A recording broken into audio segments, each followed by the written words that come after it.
Assalamualaikum. Berjumpa lagi kita di kuliah metode pengukuran dan analisis proses agroindustri. Kali ini saya akan mencoba menjelaskan tentang kromatografi. Saya akan share screen kromatografi.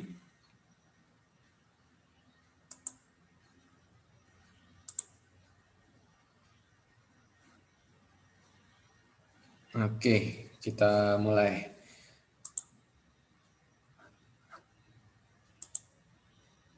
Nah, apa yang akan kita pelajari pada pertemuan ini adalah kita akan melihat apa itu kromatografi, kemudian prinsip dari kromatografi dan tipe dari kromatografi ini. Untuk tipe ini terdapat banyak tipe dari kromatografi. Oleh karena itu, saya memberikan sedikit basic dan beberapa saja. Kemudian teman-teman berusaha mencari sendiri apa macam-macam dari tipe kromatografi ini, karena nanti akan sangat diperlukan oleh teman-teman di pekerjaan dan penelitian atau kehidupan selanjutnya. Nah, di sini kita akan mulai. Saya berikan analogi seperti ini. Jika kita mereaksikan bahan kimia atau senyawa A dengan senyawa B, di mana produknya adalah C, hal ini jika kita lakukan yang sebenarnya pada penelitian atau pada research atau pada laboratorium, kita tidak 100% mendapatkan produk C. Ya, kita tidak akan 100% mendapatkan produk C, namun kita masih bisa di dalam satu labu atau gelas piala akan ada senyawa reaktan A dan reaktan B di dalamnya. Oleh karena itu, untuk mendapatkan produk yang kita inginkan, apa produk yang kita inginkan adalah produk yang pure, tidak ada impurity, dan terbebas dari senyawa reaktannya, maka kita harus memisahkan. Nah, maka pemisahan ini bisa dilakukan beberapa macam, termasuk dengan menggunakan kromatografi. Oke, kromatografi. Nah, jadi pemisahan ini bisa digunakan kromatografi, dan kromatografi dapat juga digunakan sebagai metode untuk pemisahan dan juga metode untuk pengukuran apakah suatu senyawa produk kita sudah benar-benar murni atau tidak ada lagi impurity di dalamnya. Jadi apa itu prinsip dari kromatografi? Sebelum kita masuk ke prinsipnya, kita harus mengenal dulu terms atau istilah-istilah yang akan kita gunakan.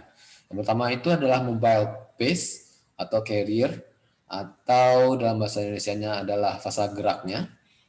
Ini biasanya adalah solvent yang kita tambahkan ke dalam atau yang kita gunakan terpisah dari yang ada di dalam kolom. Kemudian adalah stationary phase or absorbent atau fasa diamnya. Dimana ini adalah yang ada atau yang diam, nanti komponen yang diamnya atau yang tidak bergerak. Kemudian ada eluent. Eluent itu adalah fluid, adalah solvent yang kita masukkan ke dalam, yang kita gunakan untuk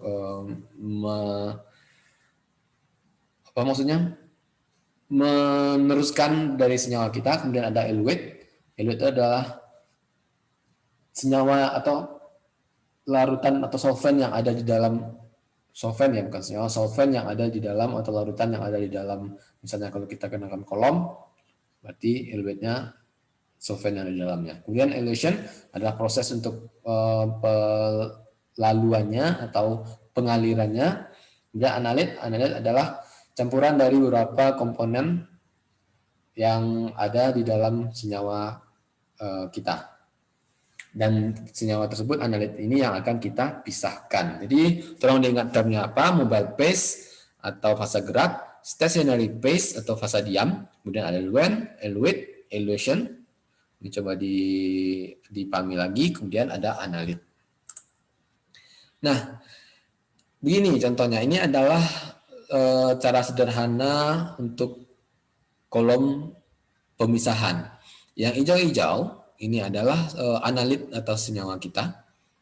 Sedangkan yang putih-putih besar ini adalah contoh dari silika, yaitu fasa diamnya. Nah, analit ini akan di-eluate dengan eluent. Yang biru-biru ini adalah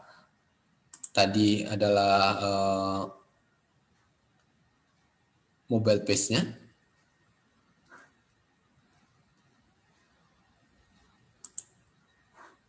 Oke, nah ini akan dimasukkan eluent atau mobile phase, dan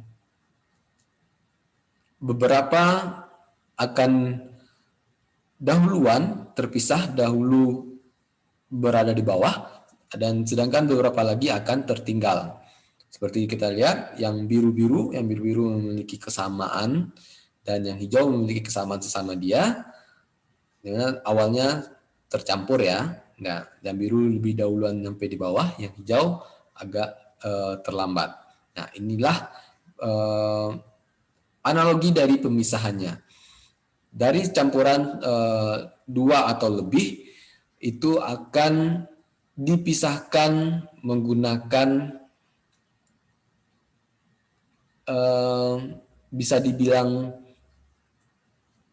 keterikatan itu bisa bilang absorpsi, bisa dibilang nanti affinity atau lain-lain. Sehingga mixture tersebut dia akan terpisah dengan komponen lainnya. Nah, contohnya begini. Teman-teman silahkan bisa kerjakan di rumah. Teman-teman ambil beberapa daun yang berwarna hijau, kemudian dihaluskan menggunakan ampang dan alu, kasih sedikit air, kemudian ambil pipet kecil tersebut, pipet kaca yang ujungnya kecil, kemudian teteskan pada sebuah kertas, di mana di bawahnya, di bawah kertas tersebut telah ditaruh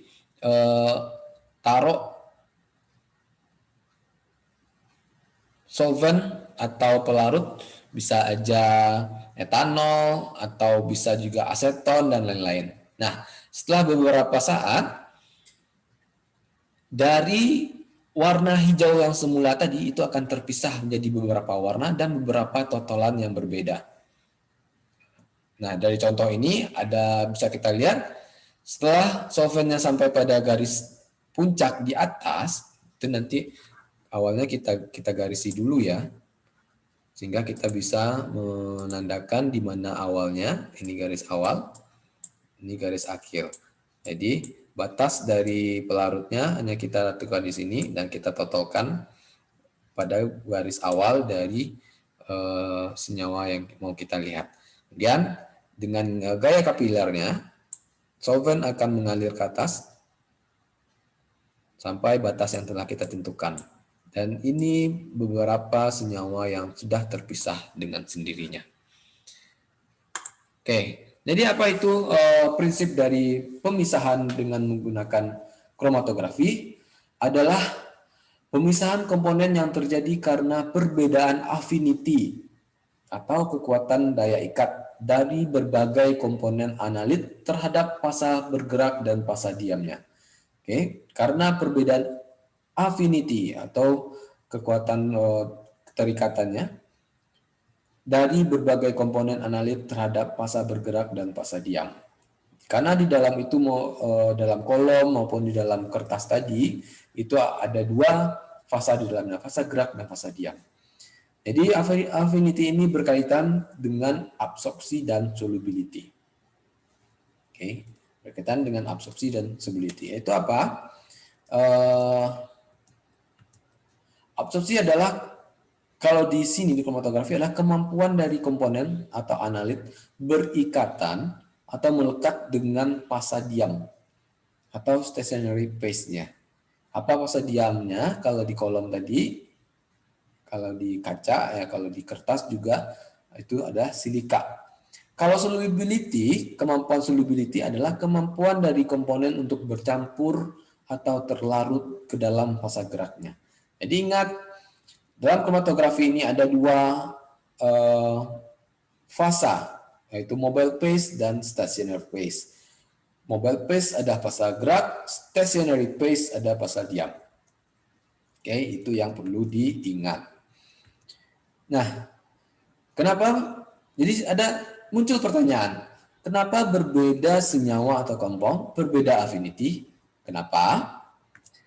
Karena berbeda polaritinya. Atau polarity ini adalah menandakan kekuatan dari bisa dibilang ionnya. Nah, coba lihat di literatur, mulai kalau senyawa organik itu yang polar mulai dari mana? Yang paling polar apa? Oke, yang paling polar itu metanol, kemudian air, kemudian etanol. Itu kepolaran. Jadi kepolaran adalah kemampuan mereka untuk saling berinteraksi, suka sama suka. Jadi kenapa berbeda? Setiap senyawa berbeda affinity karena berbeda kepolarannya. Kalau senyawa yang polar dengan fasa diam yang polar, mereka akan sangat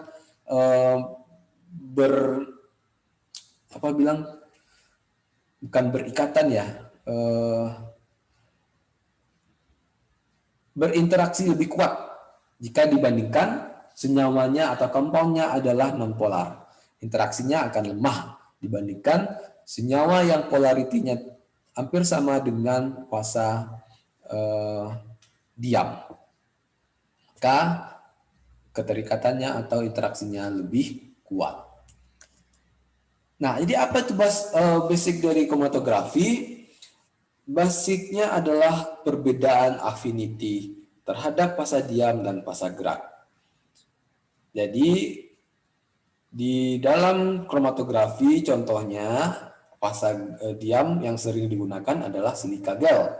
Silika gel ini atau silika gel ini memiliki sifat polar atau kepolarannya agak tinggi, di mana kepolaran ini juga disebabkan karena lapisan air yang menyelimuti dari silika gel ini. Silika gel ini kalau dilihat dalam mikroskop SEM atau TEM, silika gel berbentuk bulatan yang sempurna, bulat. Jadi karena adanya air yang mengcover dari permukaan dari silika ini, maka silika gel lebih bersifat polar. Nah, jika silika gel polar dan kita ada senyawa yang bersifat polar, maka titik-titik affinity for plate travel titik-titik. Jadi jika senyawanya polar dan silika atau fasa diamnya polar, maka afinitasnya ada tinggi untuk plate-nya dan dia akan travels atau bertransport atau mengalir secara senyawa ya, mengalir secara lambat. Oke, jika senyawa kita nonpolar berarti dia kurang berinteraksi dengan fasa diam kita, maka affinity-nya akan sedikit terhadap plate dan dia akan lebih cepat untuk sampai pada ujung aliran dari plate kita atau dari kolom kita. Oke. Nah, itu tadi perbedaan atau bagaimana interaksi antara senyawa dan silika gel atau fasa diam jika senyawanya polar dan fasa diamnya polar. Kalau senyawanya polar, maka affinity-nya akan tinggi untuk fasa diam yang polar dan dia akan lebih lama untuk sampai pada ujung dari plate atau kolom kromatografi. Contohnya ini, ada dua campuran molekul A dan molekul B, di mana molekul A adalah protein dan molekul B adalah lipid. Apa protein? Protein bersifat apa? Lipid bersifat apa? Tolong diingat lagi.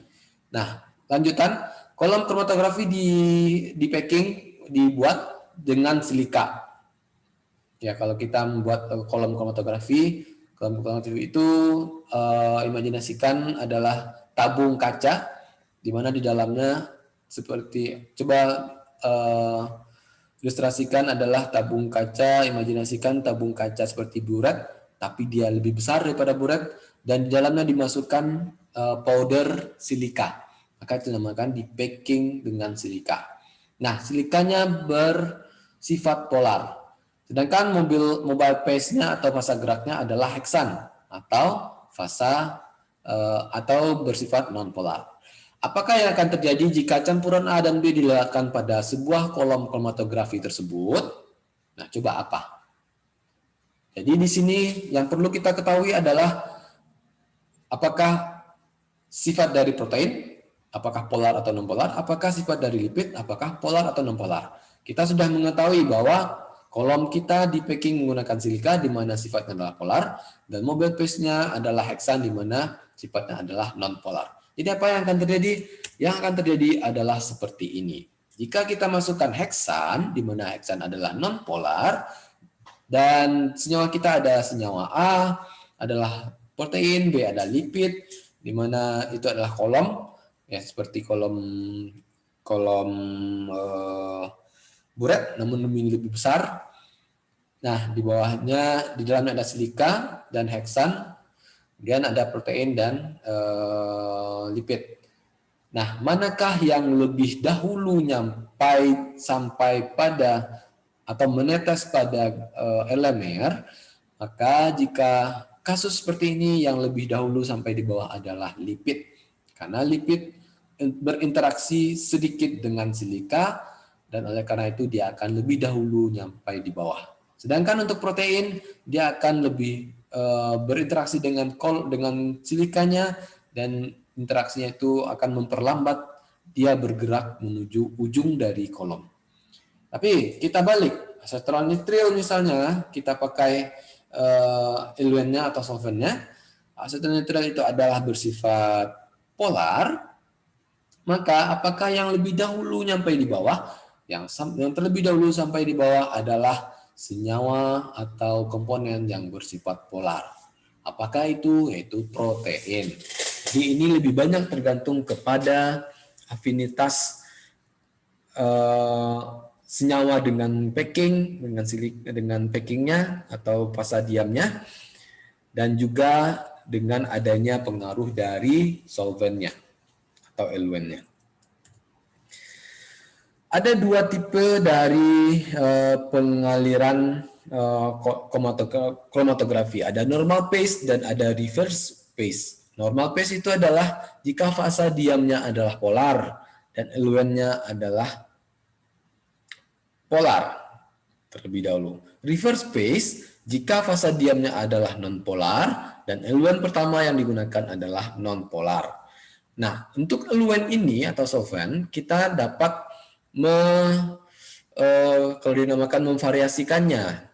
Pertama, yang lebih bisa kita variasikan yang pertama yang non-polar dahulu, kemudian semipolar, kemudian yang polar.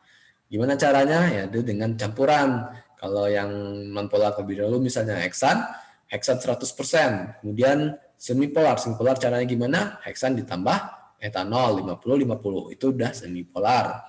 Kemudian bagaimana dengan yang polar 100%? Maka 0 heksan dan 100% etanol atau yang polarnya. Itu caranya perbandingan variasi kepolaran dari eluen atau solventnya. Oke, jadi kita coba lagi recap bahwa kromatografi ini prinsipnya adalah interaksi antara mixture dan fasa gerak dan fasa diam. Interaksi antara komponen dengan fasa diam dan fasa gerak. Bagaimana interaksinya? Itulah yang mensukseskan dari kromatografi. Oke, kita lihat tipe-tipe dari kromatografi. Ada liquid kromatografi, ada gas kromatografi, ada paper kromatografi, ada thin layer kromatografi. Semuanya ini berbeda dari eluennya, berbeda dari packingnya, berbeda dari kegunaannya. Oke, untuk liquid kromatografi ini kita memakaikan sampelnya berbentuk liquid atau cairan, di mana solvennya juga berbentuk liquid atau mobile phase-nya adalah berbentuk liquid, dan kolom terdiri dari butiran atau powder yang padat. Itu liquid kromatografi. Nah, dengan gas kromatografi, untuk gas kromatografi kita memisahkan sampel yang mudah menguap. Ingat, sampel yang mudah menguap. Jadi, karena sampelnya mudah menguap, mobile phase-nya adalah gas yang bisa membawa sampel tadi. Nah, dan kolomnya terdiri dari mungkin ada liquid atau cairan atau ada solid beds atau powder atau bisa juga yang untuk padatan. Itu fasa diamnya. Bagaimana dengan paper chromatography? Untuk paper chromatography kita menggunakan sampel yang berbentuk liquid atau larutan cairan dengan mobile phase-nya adalah liquid dan stationary phase-nya adalah paper atau kertas. Jadi di sini berbeda stationary dan mobile phase-nya.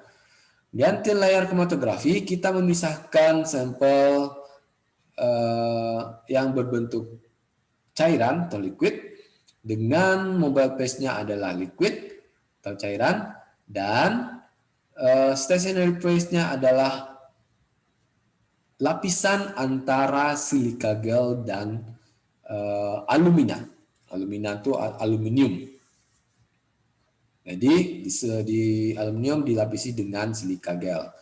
Di silika gel tersebut akan kita totolkan sampel kita, dan dengan gaya kapilarinya air atau larutan dari bawah ke atas akan sampai ke atas, dan dengan interaksi antara sampel dan mobile phase dan fasa diamnya, dia akan berpisah dengan campurannya. Oke, itu tipe kromatografi, ada liquid, gas, dan paper, dan thin kromatografi.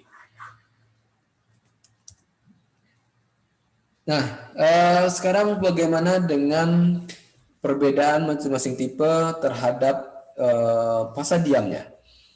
Untuk paper kromatografi atau kromatografi kertas, material dari fasa diamnya lebih banyak menggunakan kertas, filter paper, atau selulosa. Oke, ingat filter paper atau selulosa. Selulosa ya seperti paper juga kan. Dan untuk thin layer kromatografi atau kromatografi lapisan tipis, fasa diamnya adalah silika gel. Silika gel itu berbentuk powder putih atau tepung berwarna putih. Ada juga untuk alumina dan ada juga yang polyamide. Yang biasa digunakan atau dijual itu adalah silika gel. Kemudian tipe yang lain adalah gas kromatografi. Untuk gas kromatografi, stationary phase-nya adalah squalene, apeiron, dan carbowax. Itu sini agak mahal. Kemudian high performance liquid kromatografi atau kromatografi cecair prestasi tinggi atau HPLC, ini yang namanya HPLC atau HPLC. Ini menggunakan fasa diamnya adalah C8 atau C18, atau kita namakan adalah silika gel yang sudah berikatan sebanyak 18 atau 8 ikatan. Kemudian ada likosop dan ada silikon. Ini SPLC. Perbedaannya antara SPLC dan gas kromatografi, untuk SPLC kolomnya seperti tabung kecil saja sebesar kelingking atau telunjuk. Sedangkan untuk gas kromatografi, kolomnya atau tempat stationary phase atau fasa diamnya berada itu adalah sebesar anak pena paling besar, dan itu akan berbentuk akan digulung. seperti per gitu. Tapi dia lebih elastis. Sedangkan thin layer itu adalah seperti kertas, tapi dia ada alumina atau besi di belakangnya. Ini ada paper itu ya kertas saring. Kemudian bagaimana dengan mobile paste-nya atau fase geraknya? Untuk paper kromatografi, fase geraknya adalah air atau alkohol. Sedangkan untuk thin layer kromatografi atau TLC, mobile paste-nya adalah heksan, petroleum ether, alkohol, dan lain-lain. Sedangkan gas kromatografi lebih banyak menggunakan gas helium, argon, atau nitrogen. Dan gas ini yang akan membawa gas sampel kita menuju kolomnya, dan dari kolom akan terpisah, dan dari pisahan tersebut akan didetect dan direcord oleh recorder. Kemudian untuk PLC atau APLC itu mobile paste-nya atau fase gerak adalah sikloheksan, kemudian ada N-heksan, karbon tetrakloride, etanol, metanol, air, dan lain-lain. Ada banyak macam mobile paste-nya. Nah, perbedaannya adalah untuk SPLC ini karena high performance, maka kita harus menggunakan mobile paste yang benar-benar terjauh dari impurity atau pengotor. Oke, misalnya kita menggunakan solvent, maka solvent itu adalah bukan reagen grade. Coba ingat lagi apa grade-nya yang paling tinggi. Nah, ini yang saya bilang banyak tadi, banyak macam dari kromatografi. Kalau kita bedakan berdasarkan interaksinya, ada basis interaction of solute to the stationary phase, ada basis of chromatographic bed shape-nya, dan ada basisnya dari physical state and mobile-nya. Jadi ada absorption chromatografi, ada ion exchange chromatografi, ada partition chromatografi, ada size exclusion chromatografi. Semua ini berdasarkan perbedaan dari interaksi senyawa dengan fasa diamnya. Ada size exclusion, ada partition, ada ion exchange, ada absorption. Sedangkan berdasarkan bentukannya, bed shape-nya ada 2 dimensi dan ada 3 dimensi. Kalau 2 dimensi itu adalah thin layer chromatografi karena tipis, dan paper chromatografi karena hanya membentuk seperti kertas. Dengan 3-dimensional, ada column chromatografi atau berbentuk tabung, ada dari tabung yang agak kecil sampai besar banget seperti top botol minuman. Dan ada basis physical state-nya dari yang akan bergerak, ada liquid chromatografi, ada supercritical fluid chromatografi, dan ada gas chromatografi. Semuanya ini dapat kita lihat atau kita temukan di berbagai macam lab. Oke, ini contohnya bagaimana kita memisahkan campuran yang berwarna-warni tersebut. Kita dapat memisahkan menggunakan thin layer chromatografi. Ini adalah thin layer chromatografi. Ini TLC. Dapat kita lihat ini adalah plate-nya. Plate-nya tersebut keras karena di belakangnya ada plat besi. Kemudian ini adalah paper chromatografi. Yang ini adalah HPLC.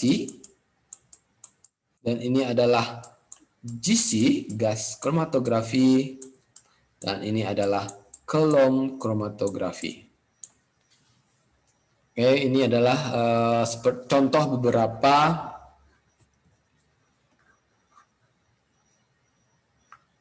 kromatografi atau cara pemisahan. Nah, untuk pemisahan ini kita dapat menggunakannya untuk kualitatif, begitu juga untuk kuantitatif. Nanti akan kita coba lihat satu-satu. Nah, dari kebanyakan ini, bagaimana cara kita memilihnya? Yang pertama, kita harus mengetahui polarity dari sampel kita. Apakah dia polar, semipolar, atau non-polar. Oke. Kemudian kita harus mengetahui apakah sampel kita mudah menguap atau mudah terlarut dalam berbagai macam pelarut. Kalau mudah menguap, maka kita gunakan adalah GC. Oke, jika mudah bagaimana cara terlarutnya, maka tersebut kita gunakan untuk solvent dasarnya. Kalau polarity itu untuk menentukan packingnya bagaimana, apakah packingnya kita pakai reverse phase atau yang biasa. Kemudian resolution yang required. Resolution required berarti yang hasil yang harus kita dapatkan apakah kualitatif atau kuantitatif. Kalau kuantitatif maka disarankan kita memakai SPLC untuk sampel yang tidak mudah menguap. Tapi kalau sampel yang mudah menguap kita gunakan GC. Tapi kalau kita hanya ingin mendapatkan uji kualitatif, kita bisa menggunakan thin layer chromatography. Kemudian selanjutnya adalah konsentrasi dari analit. Jika konsentrasinya tinggi, kita boleh menggunakan kolom. Jika konsentrasinya rendah, maka kita harus menggunakan yang lebih spesifik yang bisa mendeteksi dengan konsentrasi yang sangat rendah. Itu apa contohnya adalah GC dan SPLC. Kemudian detection limitnya. Bagaimana detection limitnya? Apakah perlu dimasukkan? Kalau perlu, maka kita gunakan alat yang lebih presisi, yaitu SPLC atau GC dan alat yang ada computerized lainnya. Kemudian bagaimana dengan properties atau karakter dari psikokarakter, physical properties dan chemical properties dari sampel? Seperti tadi, jika mudah menguap, maka jangan menggunakan SPLC. Kalau dia tidak mudah menguap, jangan menggunakan GC.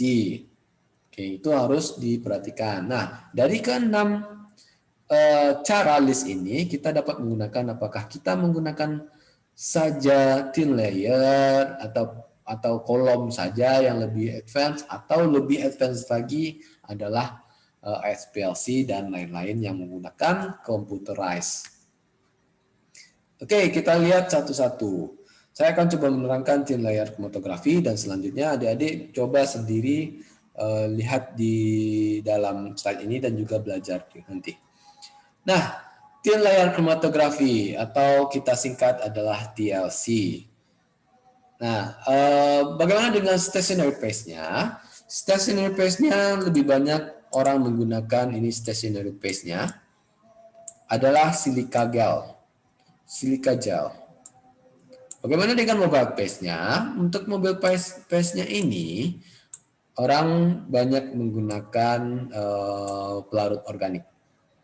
Oke, bagaimana caranya? Ini adalah pipet kapiler, pipa kapiler yang sudah ditotolkan atau dimasuki oleh sampel dan kita letakkan, kita titikkan atau totolkan kepada plate TLC tadi. Namun sebelumnya kita buat garis atas dan garis bawah. Itu untuk menandakan di mana bermulainya titik tersebut dan di mana berakhirnya. Garis ini tidak boleh terendam oleh solvent yang ada kita letakkan. Jadi ini garisnya kemungkinan ini solventnya hanya sampai sini. Dengan gaya gravitasi dia akan membawa sampelnya sampai atas, sampai garis yang kita tujui. Mungkin ada beberapa macam sampel, maka dia akan berbentuk bulat. Tapi jika dia kebanyakan sampel, dia akan berbentuk garis saja. Oke. Nah, untuk TLC ini, alatnya sederhana aja. Itu ada plate TLC, kemudian ada pipet kapiler atau gelas ini pipet kapiler, kemudian ada tabung yang digunakan untuk mengeludasi sampel. Tabung ini bisa dari gelas, yang bisa kita lihat dari luar ya, bisa dari gelas, akrilik dan lain-lain. Sehingga setelah sampel yang kita uji sampai pada batas atasnya, nah di situ kita hentikan, kita ambil dan kita keringkan terlebih dahulu.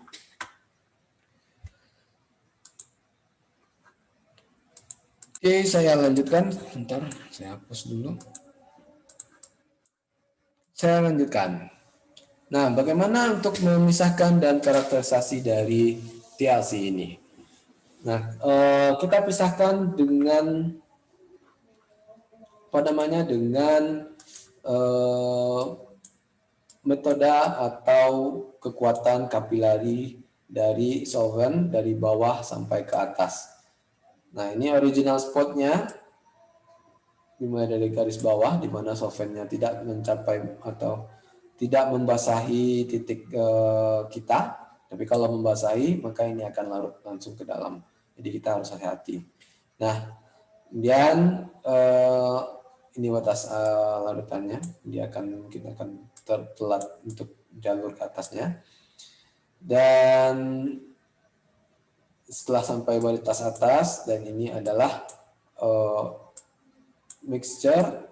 Jadi ini adalah individual A dan ini adalah individual B yang terpisah karena perbedaan affinity dari senyawa dan stationary phase-nya dan juga mobile phase-nya. Oke, ini contohnya yang ada kertas. Oh, itu bukan kertas, itu adalah TLC, thin layer chromatography. Kenapa kita harus tutup? Karena untuk membuat keadaan di dalamnya ini seperti inert atau tidak ada gangguan angin, suhu dan lain-lain. Berarti tidak ada angin, karena dengan angin maka pergerakan solvent di dalam pori-pori alum thin layer chromatography ini akan lebih cepat.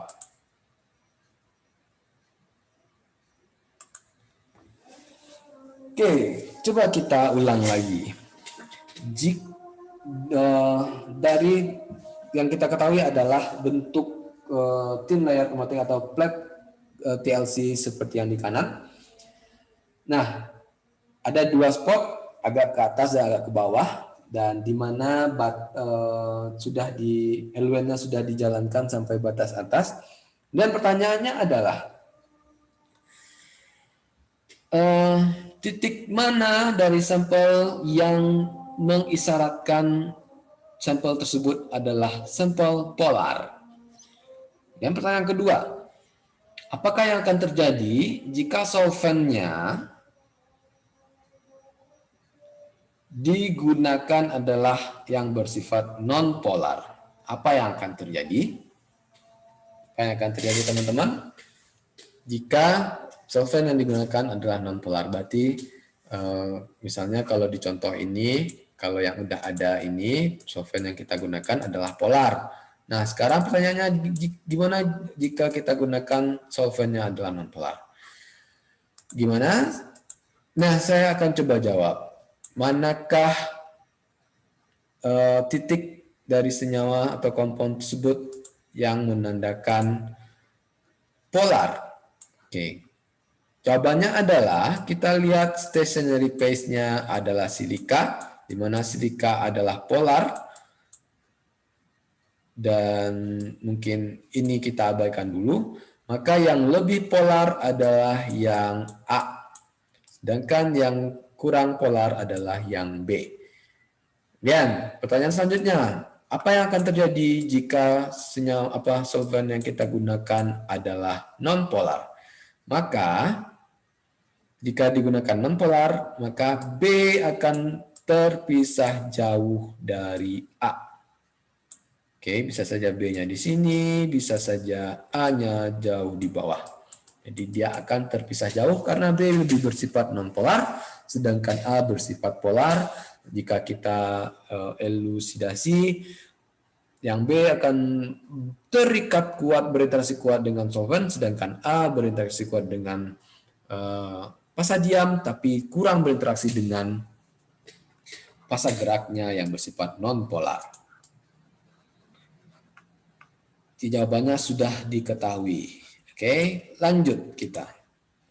Nah, untuk TLC ini kita dapat menggunakan untuk kuantitatif. Kualitatif bisa, kuantitatif bisa.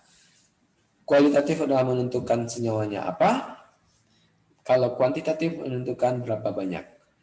Untuk penggunaan kuantitatif, kita menggunakan RF atau retention factor. Retention factor adalah jarak dari titik yang sudah bergerak dari titik awal. Ini tidak ada retention factor, tidak menggunakan unit, dan ini biasanya digunakan untuk TLC yang polar. Oke, bagaimana? Jadi untuk yang satu retensi faktornya adalah 21 mm, untuk yang dua retensi faktornya adalah 32 mm, dan untuk yang ini adalah 44. Kita tinggal ukur saja dan nanti akan kita bandingkan dengan kondisi yang sama. Apabila kita totalkan satu senyawa dan memiliki retention yang sama, maka bisa diindikasikan senyawa tersebut adalah mirip atau sama. Gimana efek dari retention factor dari solvent atau mobile phase-nya? Dapat kita lihat polaritas semakin tinggi dari alken, toluen, diklorometan, dietil, dan paling polar adalah air. Oke, itu yang paling polar. Karena jika untuk organik compound-nya, yang paling polar adalah carboxylic acid, dan yang paling nonpolar adalah alkana, karena alkana adalah ikatan berbagai macam alkana CH4. Sedangkan alken itu adalah dengan keton. Oke, contohnya pada gambar di bawah. Yang A adalah dua senyawa jika kita gunakan solventnya adalah heksan. Dengan pada titik B, jika kita gunakan solventnya adalah etil asetat. Heksan bersifat nonpolar, etil asetat bersifat semipolar. Oke, dapat kita lihat bahwa senyawa ini kemungkinan adalah semipolar ke polar.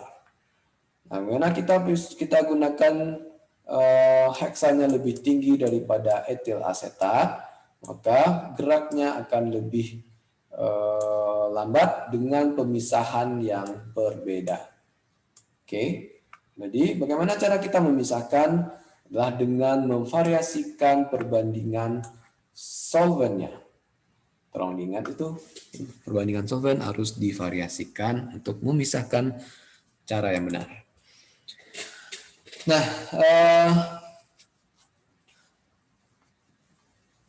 ini adalah bagaimana cara kita memilih atau mendeveloping solventnya, solvent yang mana yang cocok. Pertama adalah dengan melihat, kita gunakan dulu yang nonpolar, kita gunakan yang polar, kemudian kita bandingkan apakah masing-masing sama, kemudian baru kita campurkan solventnya yang polar dan non-polar dengan perbedaan konsentrasi, maka nanti kita akan dapatkan dua titik yang berbeda. Biasanya campurannya adalah seperti ether heksana, kemudian ada etil asetat dengan heksana, kemudian ada dimethyl chloride dengan metanol. Contohnya ya. Nah, bagaimana cara melihat? Ada yang bersifat bisa kita lihat gelombang cahayanya, maka itu disebut dengan visible. Ada yang tidak dapat kita lihat dengan gelombang cahayanya dengan mata biasa, maka kita gunakan UV lamp atau lampu UV. Bisa juga kita menggunakan stain atau penghitam, pengotor. Jadi apabila kita stain, dia spotnya akan lebih kelihatan. Atau bisa kita gunakan iodine chamber. Dengan iodine chamber, senyawa tersebut akan bereaksi dan akan membentuk titik yang berwarna biru. Jadi bagaimana cara kita melihat titik-titik tersebut? Umumnya dapat kita lihat secara dengan kasat mata. Kalau tidak dapat kita lihat dengan kasat mata, kita bisa menggunakan UV lamp. UV lamp itu ada dua macamnya, ada 360, ada 240. UV lamp dengan panjang gelombang yang besar 360, Dan ada dengan panjang gelombang yang kecil, 220, itu lebih ke UV-nya atau rentangan panjang gelombang UV. Bisa juga dengan kita stain atau kita hitamkan, kita beri hitam dengan tambahan asam sulfat. Dengan penambahan asam sulfat kita akan lebih dapat melihat spotnya, atau juga dengan menggunakan iodine chamber. Apa aja sih penggunaan dari TLC? Bisa dengan kualitatif dan juga kuantitatif.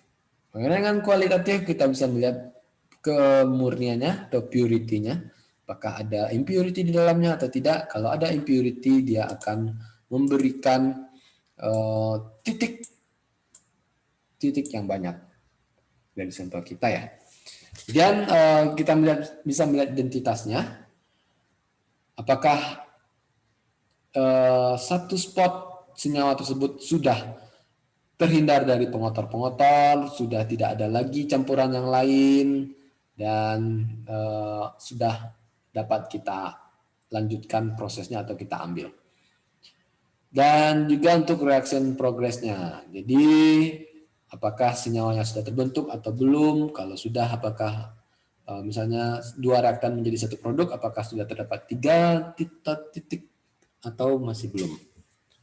Itulah aplikasi dari TLC, bisa kualitatif dan kuantitatif. Untuk kuantitatifnya dapat kita gunakan dengan perbedaan intensitas cahaya atau warna di platnya. Oke, kita bisa menggunakan perbedaan intensitas cahaya warna di platnya. Jadi kita menggunakan ada software TLC namanya.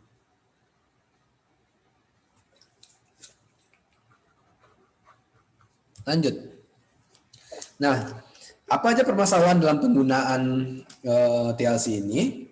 Ada beberapa permasalahan yang didapatkan. Yang pertama adalah overspotting atau underspotting. Overspotting itu adalah titik-titik yang berdempetan pada bagian bawah. Kalau underspotting, kalau overspotting pada bagian tengah, kalau underspotting seperti contoh ini. Ini sama-sama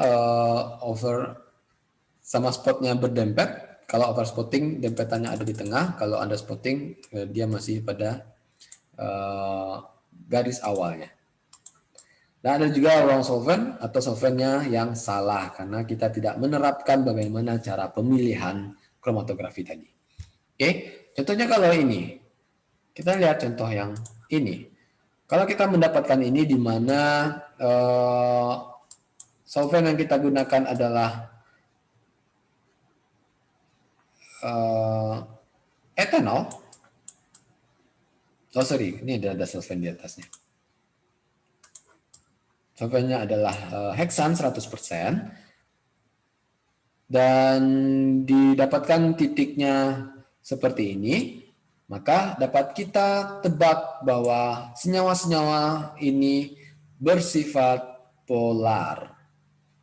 Oke, bagaimana dengan kita lakukan perbandingan heksan dengan asetat, dengan etil asetat? Dengan perbandingan ini kita mendapatkan senyawa yang terpisah jauh dari satu sama lainnya. Bagaimana kita gunakan 100% etil asetat? Dia kembali akan berdempet. Namun pada titik terakhirnya atau garis akhirnya. Maka dapat kita simpulkan bahwa senyawa ini bersifat polar. Oke, senyawa ini bersifat polar. Dengan stationary phase-nya atau fasa diamnya adalah polar juga. Atau sini kagel. Oke, kita lihat tipe yang lain adalah kolom kromatografi. Kolom kromatografi ini adalah tipe advance dari TLC atau thin layer kromatografi. Namun di sini menggunakan gelas seperti buret yang bulat, tabung, namun ini lebih besar. Nah, ini bisa menggunakan sampel berat dari 0,1 gram sampai 5 gram atau sampai sampel yang besar. Saya bisa melihat, saya pernah menjumpai tabung ini seperti botol aqua yang berukuran 1,5 liter dengan panjang lebih dari 2 meter. bisa menjernihkan kuantitas yang sangat sedikit, bahkan sampai yang paling banyak. Nah, inilah bentukan atau ilustrasi bagaimana sebuah senyawa terpisah dalam kolom kromatografi. Contohnya ini adalah komponen A, ini komponen B, di mana ada absorben di dalamnya dan ada solvent. Absorben berarti yang masih ada di dalam, sedangkan solvent yang kita tambahkan. Nah, setelah kita buka kerannya, maka dia akan ke bawah kan. Nah, dia akan berinteraksi dengan stationary phase dan mobile phase-nya. Nah, dari sini dapat kita lihat bahwa yang biru terlebih dahulu jatuh dibandingkan dengan yang berwarna hijau ini. Maka dapat kita simpulkan dengan solventnya, misalnya yang kita masukkan adalah heksan, maka dapat kita simpulkan bahwa yang biru ini adalah nonpolar dan yang coklat adalah polar. Ini adalah contohnya atau ilustrasinya. Oke. Nah, kita lihat bagaimana apa yang telah ada yang biasa dilakukan untuk kolom ini. Mobile phase-nya ini didapatkan dari mobile phase yang ada di TLC. Jadi TLC adalah langkah awal sebelum kita menggunakan kolom kromatografi. Jadi kita lihat bagaimana mobile phase-nya yang cocok, itulah kita gunakan pada kolom kromatografi. Untuk stationary phase-nya biasanya orang menggunakan silika gel yang sama atau similar dengan TLC. Nah, perbedaannya di sini adalah retention faktornya. Itu akan berbeda jika dibandingkan dengan TLC karena ini skalanya juga sudah sangat banyak atau besar. Bagaimana pengerjaan dari kolom kromatografi? Yang pertama kita harus preparasi dari kolomnya. Kita harus preparasi kolomnya, tabung isinya, silika gel maksudnya, kemudian apa solventnya, apa eluennya, kemudian kita harus menaruh ini namanya LMR itu collectionnya, sampel collectionnya. Nah, kita harus menyediakannya terlebih dahulu. Kemudian langkah keduanya adalah memasukkan sampelnya. Kita packing dulu. Misalnya kita hanya memiliki tabung dan silika yang terpisah. Jadi kita packing dulu, kita buat dulu medianya atau stationary phase-nya dengan cara memasukkan silika yang sudah direndam dengan eluen ke dalam dan secara dindingnya itu dipukul-pukul lambat sehingga silikanya akan padat dari bawah sampai atas. Kalau padat berarti tidak ada rongga, yang dimana kalau rongga tersebut akan membatasi atau menghambat aliran senyawa dari atas ke bawah. Karena ada gap atau jarak antara berbagai partikel-partikel yang ada di dalamnya, partikel silika yang ada di dalamnya. Dan kita choosing the sample, the solvent. Pemilihan solvent kita lakukan dengan terlebih dahulu dengan TLC atau thin layer chromatography. Kemudian kita lihat kapasitas pemisahannya terlebih dahulu juga, apakah bisa cepat atau lambat.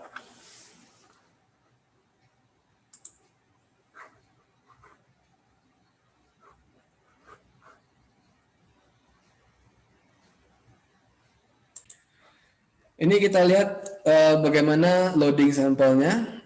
Tadi sudah prepare di kolomnya, dan ini untuk loading sampel. Maka kita masukkan sampelnya. Tadi contohnya ini, sampelnya ada di bagian atas.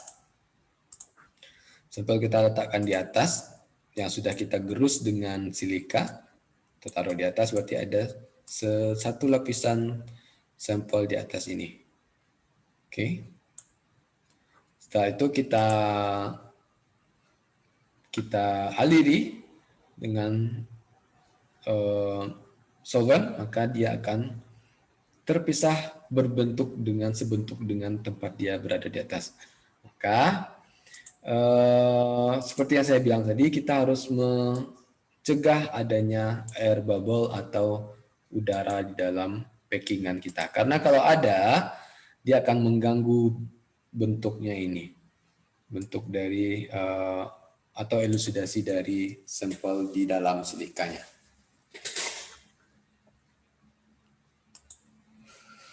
Untuk pemilihan solvent tadi sudah ada di TLC, thin layer chromatografi. Silakan dilihat. Semakin ini menunjukkan panah, semakin ke bawah semakin polar. Berarti metanol lebih polar dari etanol, lebih polar dari etil asetat, dari aseton, dan apalagi dari alkana.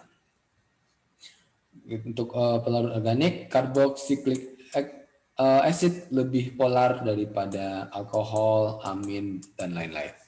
Itu tolong dilihat.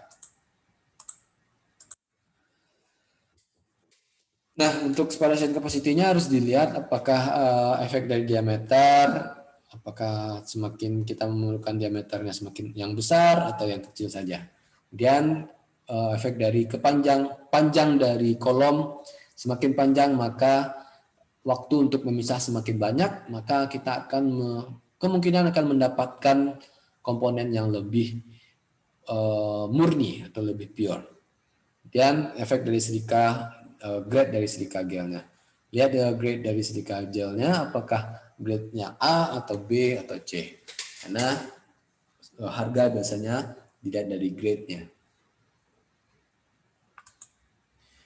Selanjutnya kita lihat tipe flash chromatografi. Flash chromatografi ini seperti kolom chromatografi, tetapi lebih cepat dan lebih padat. Dan lebih pemisahnya lebih bisa dibilang lebih sempurna. Kenapa lebih cepat? Karena menggunakan tekanan udara, yaitu udara biasa dan nitrogen. Udara dimasukkan ke sini dan dia akan menolak sampel analitnya masuk ke dalam lewati kolom yang telah berisi pasadium. Oke, ini kolom biasa. Ya kita sebut kolom ya, karena ini tabung kolom, karena ini namanya kolom chromatografi. Ini kolom chromatografi biasa, cuman menggunakan tekanan udara dan nitrogen. Oke, selanjutnya apa prinsip dari flash chromatografi? Prinsipnya sama dengan kolom chromatografi, yaitu adalah pemisahan berdasarkan perbedaan afinitas, yaitu absorpsi dan solubility terhadap stationary phase-nya. Dan perlewatan sampel dilakukan dengan menggunakan tekanan gas, misalnya itu udara biasa atau nitrogen, sehingga akan lebih cepat melalui packingan stationary space-nya atau silikanya. Sama dengan TLC, molekulnya berinteraksi atau berikatan dengan pasadiumnya berdasarkan affinity-nya. Dan untuk penggunaan mobile phase-nya adalah larutan, sedangkan stationary phase-nya adalah padatan atau seperti kolom biasa yaitu silika. Bedanya di sini hanya menggunakan tekanan dari gas biasa atau nitrogen. Bagaimana cara menggunakan flash chromatografi? Kita pertama, ini sama dengan kolom biasa, dengan yang sudah dijelaskan tadi, di mana kolomnya kita siapkan terlebih dahulu, kita keringkan, kita masukkan stationary phase-nya atau pasadiumnya, yaitu ada silika atau selulose. Kemudian dari bagian atas dan bagian bawahnya kita taruh cotton untuk menghindari silikanya berhamburan, terbang atau pecah. Kemudian sampelnya kita persiapkan, kita masukkan ke dalam mixture, ke dalam packingan tadi, dan kita pompa menggunakan gas biasa atau nitrogen dengan rate atau aliran yang konstan. Dan molekul dari senyawa akan berinteraksi dengan mobile phase dan dengan stationary phase, dan seperti kolom biasa yang sedikit berikatan atau berinteraksi dengan stationary phase akan terlebih dahulu sampai pada bawah. Dan langkah terakhir adalah melakukan penganalisiskan apakah molekulnya dengan bisa menggunakan MS, NMR, dan lain-lain. Oke, setelah flash chromatografi, kita lihat high pressure liquid chromatography atau HPLC, SPLC. Nah, apa aja kalau komponen dari SPLC? SPLC ini lebih advance atau lebih canggih dari yang biasa, karena pada SPLC ini kita menggunakan pompa untuk mendorong, ini adalah sampel eluennya atau solvennya, untuk mendorong solven ke kolom. Ini ada injector portnya untuk memasukkan sampelnya ke sini, biasanya disuntikan menggunakan siris, dan solven yang dari reservoirnya dipompakan sehingga akan membawa sampel dan masuk ke kolom. Kolomnya ini adalah biasanya berlapiskan besi, besarnya bisa sebesar spidol atau kelingking atau jari telunjuk. Itu berbeda-beda. Panjangnya pun berbeda-beda. Kemudian setelah keluar dia akan dideteksi di detektor dan akan direcord dengan recorder di komputer. Nah, ini bentuk dari GC dan SPLC. Lihat, kita harus mengoperasikan menggunakan software di komputer sehingga dia lebih presisi. Oke, ini komputernya. Ini adalah software-nya. Tadi kan software-nya bisa kita variasikan atau bisa satu aja. Kalau ini variasinya, ini adalah selangnya yang dimasukkan ke pompa yang ada di dalam SPLC ini. Nah, biasanya di sini tempat penyuntikan dari sampel di sini. Oke, kita lanjutkan.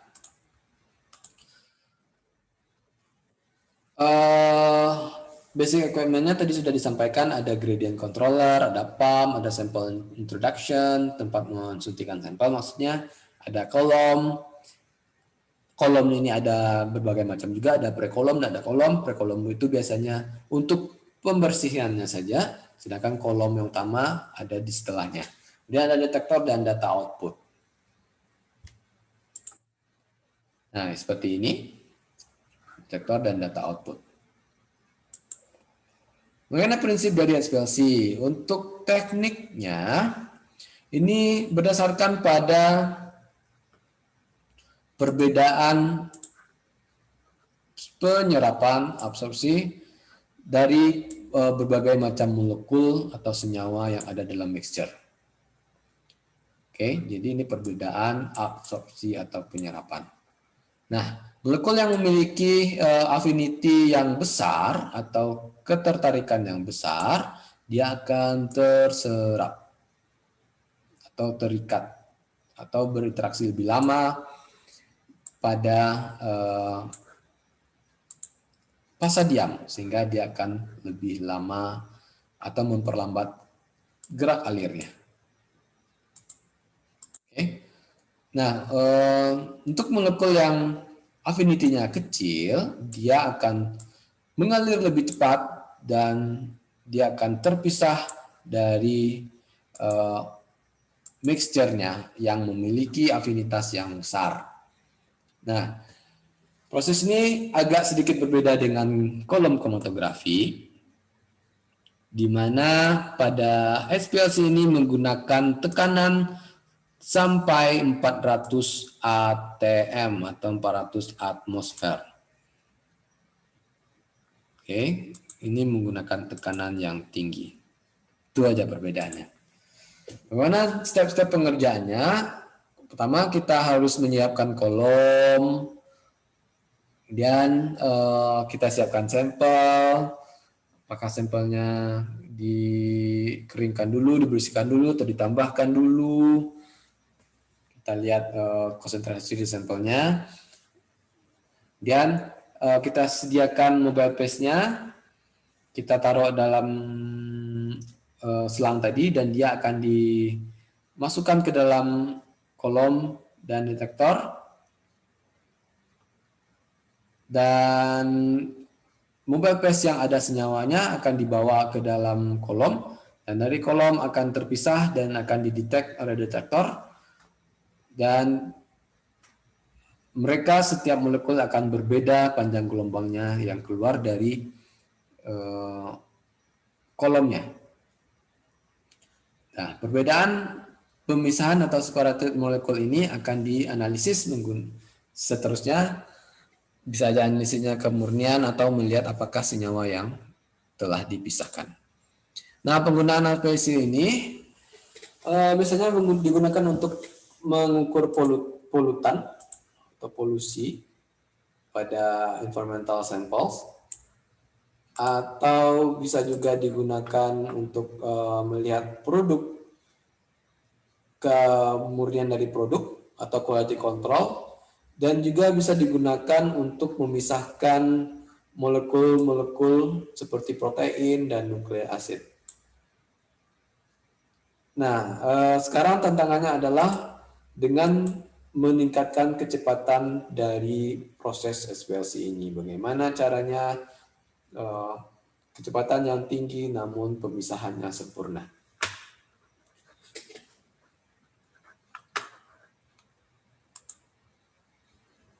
HPLC ini bisa digunakan untuk kualitatif dan juga untuk kuantitatif. Untuk kualitatif, kita dapat membedakan sampel kita dengan standar atau bahan murni, bahan yang kita beli.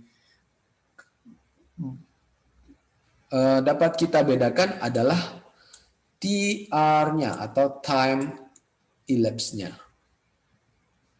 Oke, TR-nya atau time elapse-nya. Atau bisa juga kita bedakan dari TR dan TM-nya. Membedakannya antara sampel dan standar kita. Itu untuk kualitatif. Kemudian untuk kuantitatif, kita dapat melihat berapa konsentrasi dari analit yang kita hitung adalah dengan membedakan seperti UV vis spektroskopi kemarin adalah membedakan dengan standarnya. Kita bedakan dari luas peak, tinggi peak dan peak area dari kromatogramnya. Ya, kita dapat menggunakan HPLC ini sebagai quantitative analysis. Bisa kita hitung dari ketinggian kromatogram dan bisa kita hitung dari luas areanya yang nanti kita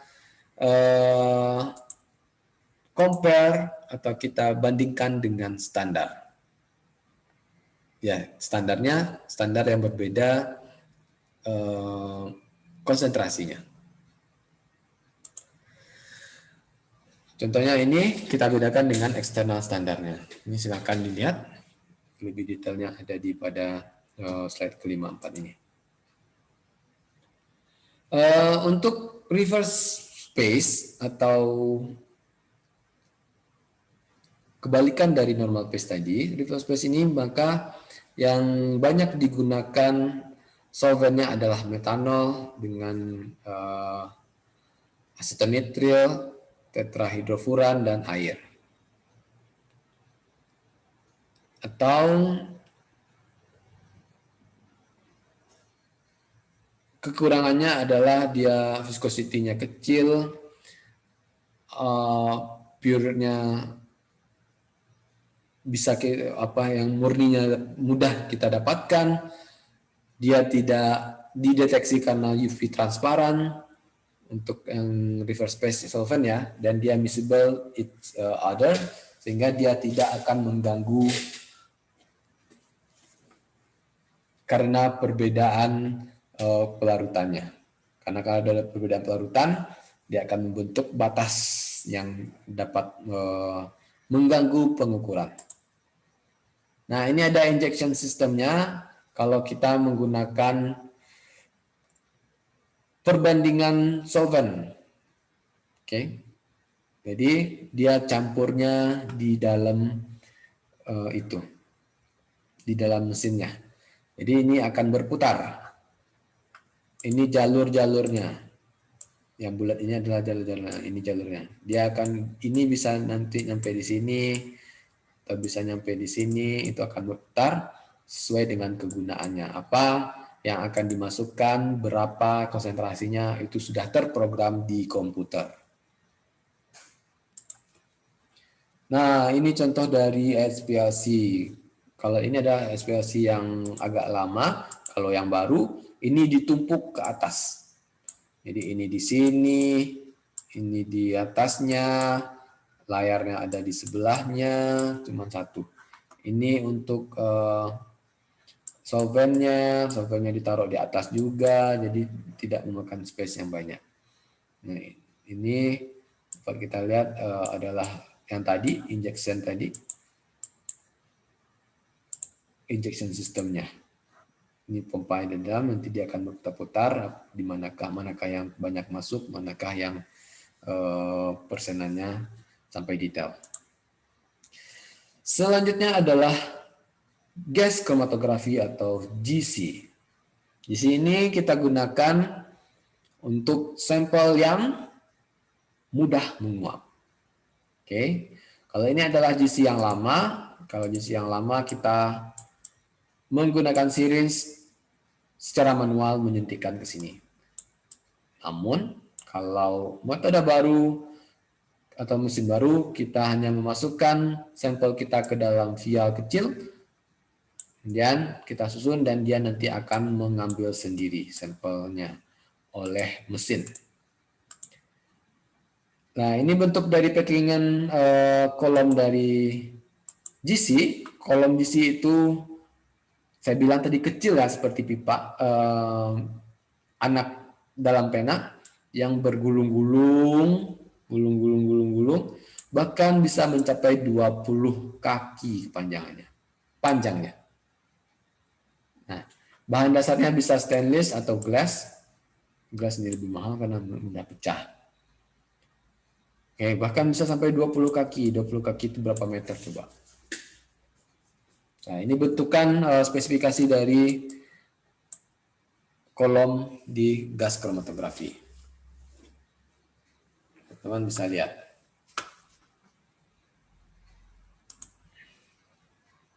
Nah, hal-hal yang harus kita perhatikan dalam gas kromatografi. Yang pertama adalah variasi dari solubilitas dari solutnya. Variasi solubilitas dari solutnya. Variasi dari kemampuan melarut dari bahan yang akan kita uji. Kemudian, apakah ada perbedaan dari volatilitas dari analit atau bahan yang akan kita uji? Kemudian, seberapa stabil dari analitnya? Apakah dengan kita menguapkan dia masih akan stabil atau akan ada perpecahan atau kerusakan? Itu harus diperhatikan. Kemudian kita perhatikan juga bahwa mesinnya kadang-kadang akan menukar laju alir. Jadi kalau laju alirnya berubah, kita harus waspada. Atau kita sendiri yang akan merubah, kita lihat bagaimana metode yang paling bagus. Kemudian stabilitas dari kolomnya. Apakah kolomnya kuat dengan beberapa tekanan yang kita inginkan atau dengan panas yang kita inginkan. Dan dia harus tetap berada pada Tmin per Tmax dari kolomnya, tidak boleh lebih. Ini adalah error dari alat. Jadi kita harus selalu perhatikan. Dan faktor-faktor yang ditemukan pada waktu penelitian itu harus diingat-ingat. Nah, pada gizi ini karena sampel yang kita gunakan adalah sampel berbentuk liquid, maka kita harus menguapkannya terlebih dahulu. Nah, program dari penguapan yang kita atur pada mesin memiliki peningkatan temperatur yang seperti di gambar.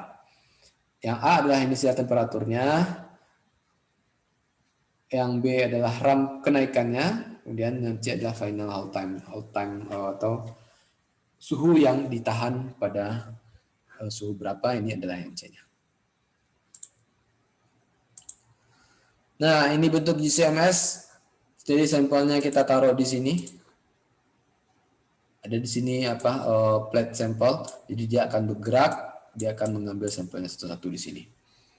Dia juga ada monitor. Ini ada monitor, ada 2 monitor. Pertama untuk mengoperasikan alat, dan kedua adalah monitor atau CPU untuk database. Karena pada GC ini kita dapat membandingkan dengan database apakah suatu senyawa yang kita inginkan ada di database atau tidak. Kalau ada, seberapa persen kesamaan kemiripan dengan database. Jadi gas kromatografi ini adalah teknik pemisahan molekul yang berbasiskan terhadap waktu retensinya. Pemisahan ini berdasarkan affinity juga. Affinity sampel terhadap fasa gerak dan fasa diamnya. Tapi di sini kalau kita membicarakan affinity lebih kepada fasa diam. Nah, untuk gas kromatografi ini biasanya digunakan adalah sampelnya adalah dalam bentuk larutan yang mudah menguap, dan juga sampelnya bisa berbentuk gas yang sudah mudah menguap. Apa prinsip dari GC ini? GC ini prinsipnya adalah sama dengan kolom dan TLC, di mana komponen yang memiliki affinity yang besar akan memiliki retention time-nya yang lebih tinggi. Itu maksudnya dia akan keluar lebih lama jika dibandingkan dengan komponen atau senyawa yang affinity-nya lebih rendah. Oke. Karena hasil yang akan dikeluarkan adalah seperti gambar ini. Dia akan banyak nanti, atau seperti gambar yang ini. Dia akan keluar seperti ini juga.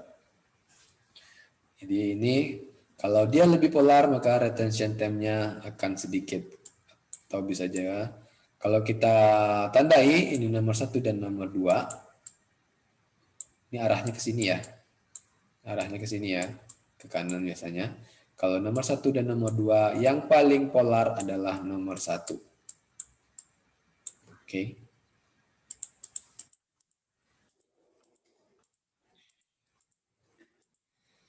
Kemudian fasa geraknya adalah gas, biasanya adalah helium, dan helium akan membawa sampai ke dalam kolomnya.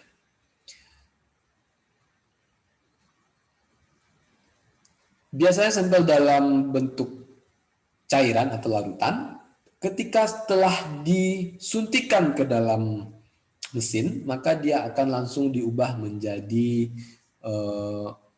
uap yang akan masuk terus ke kolom dan akan keluar dari kolom dan didetek dan di record. Komponen yang keluar akan dapat kita koleksi secara terpisah atau kita ambil, kita masukkan ke dalam tempat yang terpisah karena kita mengetahui retention time-nya berbeda-beda.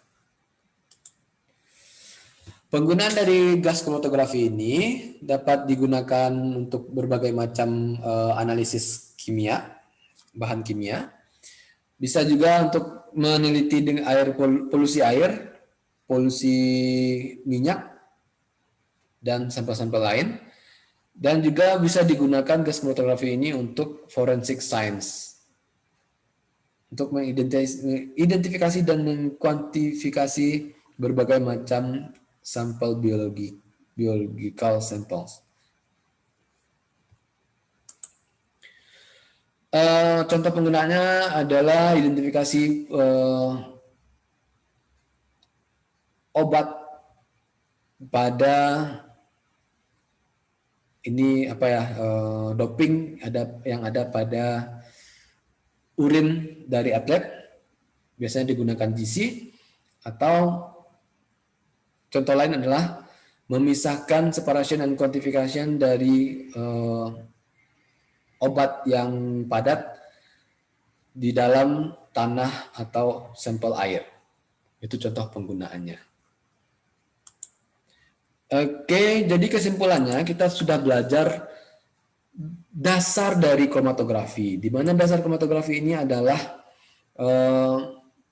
prinsip dasar ya, adalah affinity atau kemampuan berinteraksi analit dengan stationary phase-nya atau fasa diamnya. Oke. Nanti karena perbedaan itu dia akan terpisah antara yang polar dengan yang non polar. Nah, kita lihat gimana distilasi. Kalau distilasi kan dengan perbedaan titik D. Kalau ini dengan perbedaan afinitas antara sampel dan stationary phase-nya atau fasa diamnya. Oke, dari berbagai macam tersebut, yang ya ini yang penting-penting saja ya, ada GC, ada SPLC, ada kolom, dan ada TLC. Untuk hal lain silahkan dicari, ada banyak tadi, ada size exclusion chromatography atau SEC. Kita lihat di depan.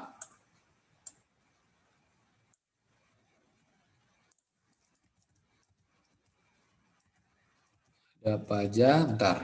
Sorry. Nih. Ada SEC. Ini ada perbedaan dari size.